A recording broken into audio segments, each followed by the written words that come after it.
Danger. Video skip Caution करू नका, warning. शेवटपर्यंत बघा। मी आज खूप महत्त्वाची माहिती तुमच्याबरोबर शेअर करणार आहे।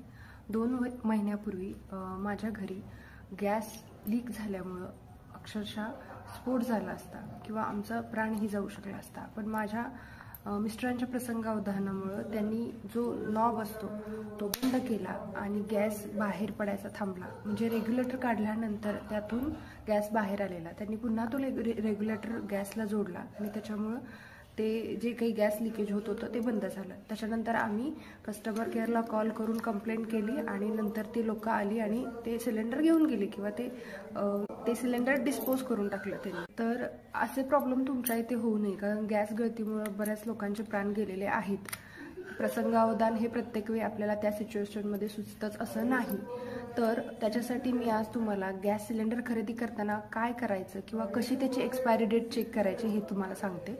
तर कॅपिटल ABCD असे 4 हे कोड आहेत। A stands for January, February, March, B stand for April, may, June, C stand for July, August, September and D stands for October, November, December असे 3 महिन्यात असे ABCD डिवाइड केलेले आहेत। आता फॉर एक्झाम्पल आपण बघूया।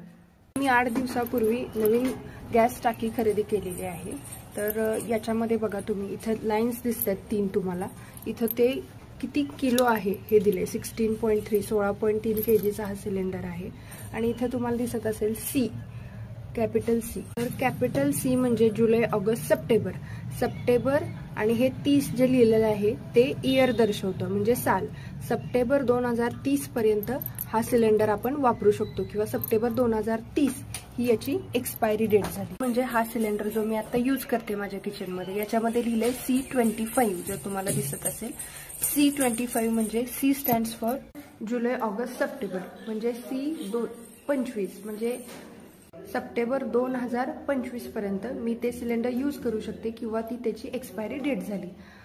हे असं जेव्हा तुम्ही गॅस सिलेंडर खरेदी करता त्यांनी जर तुम्हाला ते चेक करून दिलं नाही तर किमान तुम्ही ॲटलिस्ट ती एक्सपायरी डेट तरी चेक करून घ्या। खरंच हा व्हिडिओ खूप आवश्यक होता, याच्यासाठी मी बनवला आणि तुम्हीही तुमची काळजी घ्या आणि गॅस सिलेंडर घेताना ही प्रिकॉशन्स नक्की घ्या। धन्यवाद।